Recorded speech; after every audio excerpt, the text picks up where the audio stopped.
Assalamualaikum warahmatullahi wabarakatuh.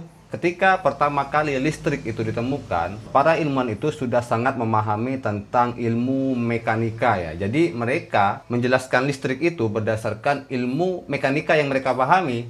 Karena pada waktu itu teori relativitas Einstein dan juga teori mekanika kuantum itu belum ada. Jadi mau tidak mau, untuk memahami fundamental daripada listrik, kita harus paham tentang dasar-dasar ilmu mekanika. Yang pertama yang harus kita pahami adalah tentang mekanika Newton ya. Pada hukum keduanya yang dia mengatakan bahwa seluruh gaya pada benda itu sama dengan massa dikali dengan akselerasinya. Contohnya seperti ini ya. Katakanlah bahwa rokok ini bermassa sebesar 1 kg teman-teman ya. Dan saya beri gaya seperti ini.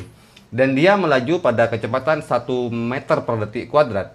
Jadi gayanya adalah sebesar 1 Newton. Karena 1 meter detik kuadrat dikali dengan 1 kg. Lain halnya ketika saya melempar dengan gaya yang lebih besar. Seperti ini. Dan dia melaju pada kecepatan 2 meter per detik kuadrat. Percepatan ya, bukan kecepatan ya. Percepatan 2 meter per detik kuadrat. Berarti gayanya adalah sebesar 2 Newton. Karena 1 dikali 2. Itu yang perlu kita pahami daripada hukum daripada kedua Newton. Lalu datanglah James Watt. James Watt ini adalah seorang penemu mesin uap. Atau selaku inventor daripada mesin uap. Dan dia ingin membandingkan tenaga kuda. Karena waktu itu umum orang menggunakan pekerjaan itu dengan kuda kan. Jadi dia ingin membandingkan tenaga kuda dengan tenaga mesin uap dia. Jadi untuk membandingkan itu dia merumuskan sebuah daya atau power ya yang dikenal dengan horsepower atau tenaga kuda. Jadi secara sederhana tenaga kuda metrik itu sama dengan beban seberat 75 kg ya pada ketinggian 1 meter dan harus ditempuh dalam waktu 1 detik. Itu setara dengan 1 horsepower atau 1 tenaga kuda. Lalu James Joule datang untuk menyempurnakan power kuda yang dikemukakan oleh James Watt ya. Karena dia beranggapan bahwa perhitungan itu hanya bisa digunakan di bumi ya. Ketika kuda menarik sesuatu di bulan, dia bisa menarik sebuah rumah teman-teman ya. Bukan 75 kg lagi. Dia mengatakan bahwa ketika kita melakukan sebuah gaya, ini membutuhkan sebuah usaha. Jadi kalau saya tidak pernah bergaya, berarti saya tidak punya usaha. Oh ngopo. Jadi dia merumuskan bahwa usaha dengan simbol adalah W sama dengan gaya dikali dengan jarak perpindahan atau jarak benda. Ketika saya melempar rokok ini, katakanlah saya melempar dengan kekuatan 2 Newton dan rokok ini terlempar sejauh 2 meter, berarti usahanya adalah sebesar 4 ya. Sebesar 4 teman-teman ya, karena 2 Newton dikali dengan 2 meter. Unit atau satuan daripada usaha ini adalah Joule teman. Dan juga setiap usaha yang kita lakukan itu menghasilkan energi. Dan energi itu dihabiskan oleh gaya yang kita terapkan teman-teman. Setelah mengetahui usaha dan energinya, ini dengan mudah kita bisa mengetahui dayanya atau powernya.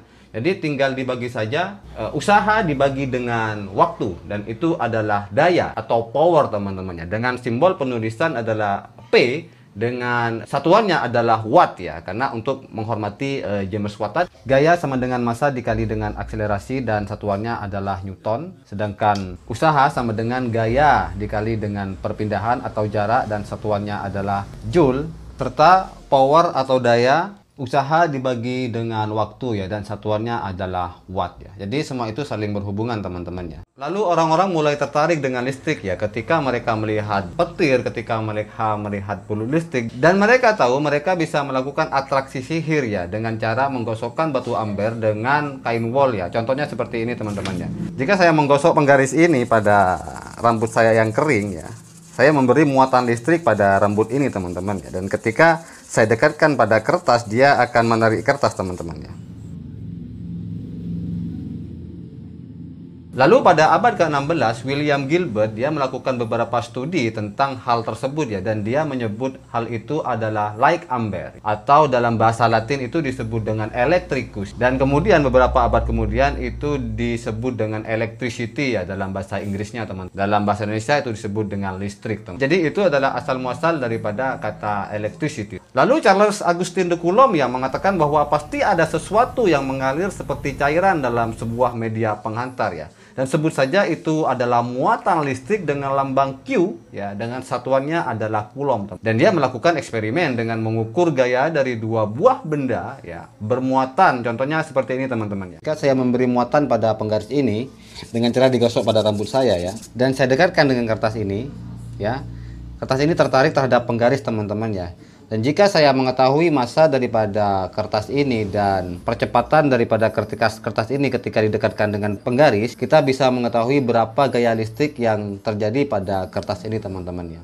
Jadi berdasarkan dari hasil eksperimen ya, dia menyimpulkan ya, apabila terdapat dua buah benda ya yang bermuatan listrik, katakanlah Q1 dan Q2 ini, teman-teman ya, maka akan menimbulkan gaya di antara keduanya, teman-teman ya. Entah itu tarik menarik ya, atau itu tolak menolak, teman-teman ya. Besarnya itu akan sebanding lurus ya dengan hasil kali dari dua buah muatan ini, teman-teman ya. Tetapi dia akan berbanding terbalik dengan kuadrat jarak di antara keduanya, teman-teman ya. Jadi kalau kita lihat ya, rumusan yang dikemukakan oleh Coulomb ini hampir sama dengan gaya gravitasi yang dikemukakan oleh Newton, teman-teman. Lalu André Maria Ampère melakukan banyak percobaan ya, dan dia menyadari ya, jika ada dua buah kabel yang berdekatan dan dialiri arus listrik, itu akan membuat sebuah gaya di antara dua buah kabel itu, teman-teman. Seperti ini, teman-teman ya. Jika saya beri arus listrik, dia akan, lihat ya, itu mengalami pergerakan, teman-teman ya. Kita zoom coba. Seperti itu ya, teman-teman ya. Dan satuan daripada arus ini adalah ampere, teman-teman ya, dengan penulisan adalah kapital I, teman-teman ya. Jadi definisi arus itu adalah seperti ini, teman-teman ya. Jika kita mempunyai dua buah kabel ya yang sangat tipis, atau kita bisa hiraukan nih luas penampangnya ya dengan panjang yang tidak terbatas dan dipisahkan dalam jarak 1 meter ya pada ruang vakum, dan pada setiap 1 ampernya ya itu harus menghasilkan gaya sebesar 2 kali 10 pangkat min 7 Newton setiap meternya ya.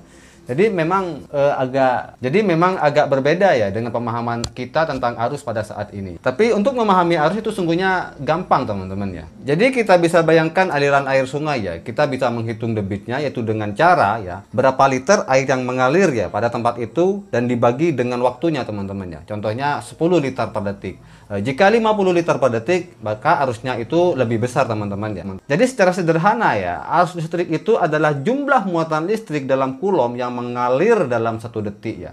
Dan Coulomb itu adalah jumlah muatan listrik yang dapat dibawa 1 ampere arus dalam waktu 1 detik, teman-teman. Tentu saja ya, waktu itu orang-orang itu belum tahu jika yang mengalir itu adalah elektron, teman-teman. Mereka hanya menyebut listrik itu mengalir dari dua buah muatan yang saling berlawanan ya. Katakanlah bahwa muatan pertama adalah positif dan muatan kedua adalah negatif. Jadi arus listrik itu mengalir dari positif menuju negatif. Walaupun pada akhirnya para ilmuwan itu tahu bahwa yang mengalir sebenarnya itu adalah elektron. Jadi sungguhnya listrik itu mengalir dari negatif menuju ke positif, teman-teman ya. Tetapi itu tidak masalah karena itu tidak mempengaruhi perhitungan dan sains, teman-teman ya. Jadi sama saja mau positif ke negatif ataupun dari negatif ke. Lalu Alessandro Volta datang ya, dan dia adalah seorang penemu pertama daripada baterai ya. Jadi baterai yang dia buat itu adalah sumber energi listrik ya. Dan ketika baterai itu dihubungkan ya dengan media penghantar ke dalam rangkaian, jadi baterai itu akan memberikan energi untuk mendorong arus melalui rangkaian tersebut, teman-teman. Dan jika ingin belajar tentang mekanisme daripada baterai, silahkan klik link sebelah sini atau sini ya, sebelah sini, teman-teman ya. Di sana saya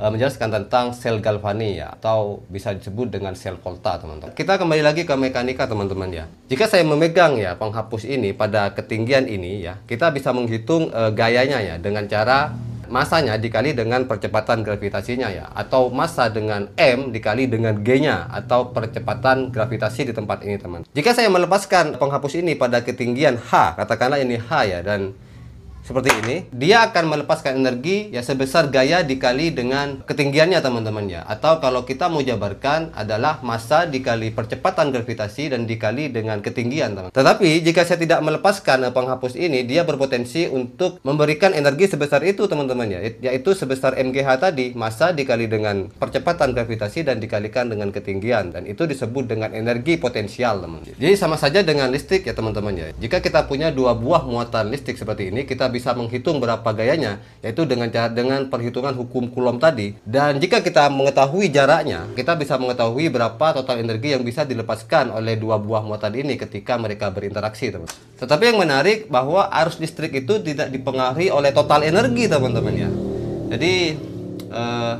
Jadi analoginya seperti ini, teman-teman ya.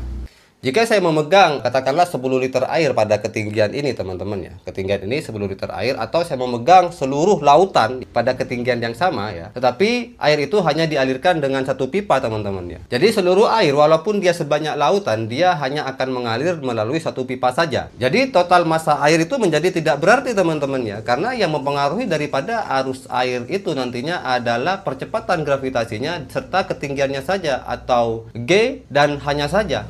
Jadi jika total energi adalah MGH teman-teman ya, karena dia hanya dialirkan dalam satu pipa saja, jadi dia hanya akan menjadi seperti ini, energi dibagi dengan massa sama dengan gravitasi dikali dengan ketinggian saja, atau hanya GH saja teman-teman ya, ketinggian dan akselerasi gravitasinya. Dan itu disebut dengan spesifik energi teman-teman ya, atau energi yang tersedia teman-teman. Jadi sama saja dengan listrik teman-teman ya. Arus listrik itu tidak dipengaruhi oleh total energi, tetapi energi yang tersedia per satuan muatan, atau joule per coulomb teman-teman. Dan ini disebut dengan potensial listrik teman-teman ya, atau tegangan, atau beda potensial ya, dengan satuannya adalah volt dan penulisannya adalah V teman-teman. Dan jika saya mempunyai dua buah tegangan seperti ini teman-teman ya, dan dia dialiri dihubungkan melalui kuart penghantar ya, jadi arus listrik itu akan mengalir dari tegangan yang lebih tinggi ke tegangan yang lebih rendah teman-teman ya.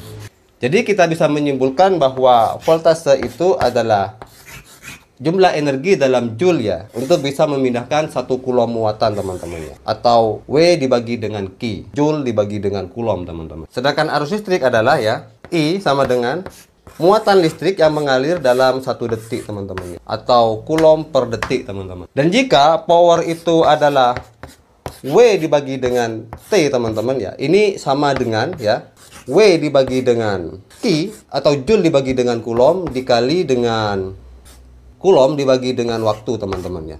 Jika kita melihat ya, ini WQ ini kan voltase teman-teman, sedangkan Q dibagi T atau muatan dibagi dengan waktu ini adalah I. Jadi sungguhnya power itu bisa kita sederhanakan sebagai voltase dikali dengan arus teman-teman ya, atau V dikali I teman-teman ya. Jadi kalau kita mempunyai tegangan katakanlah 220 volt dan dia bisa menyuplai arus sebesar 2 ampere, berarti dayanya adalah sebesar 440 watt teman-teman ya. Tetapi mungkin ada teman-teman yang protes ya, itu bukan 440 watt ya, karena 220 volt dibagi dengan 2 ampere itu adalah 440 VA ya. Oke, silakan share video ini kepada teman-teman kalian agar kita membahas di komentar ya. Dan nanti ya, komentar terbaik ya, apakah itu watt ataupun itu VA ya, yang bisa memberikan argumen terbaik, saya akan beri mouse ya, ini mouse robot ya teman-teman ya, dengan gratis ongkir seluruh Indonesia teman-teman ya. Jadi silahkan berkomentar teman. Jadi terima kasih telah menonton video ini teman-teman ya. Bagaimana dengan resistansi ya? Subscribe dulu lah, nanti kita akan lanjutkan ya. Oke, assalamualaikum warahmatullahi wabarakatuh.